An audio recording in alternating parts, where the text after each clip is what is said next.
nakatakdang magsagawa ng lingguhang pagdinig at public consultation ang Land Transportation Franchising and Regulatory Board or LTFRB ukol sa posibleng taas pasahe sa mga pampublikong transportasyon.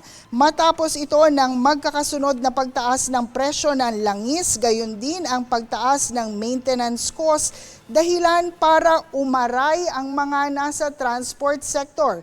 Ayon kay LTFRB Chairman Vigor Mendoza II, dehado ang mga drivers at operators sa umiiral na fare matrix kaya't pinag-aaralan na nila ang petisyon.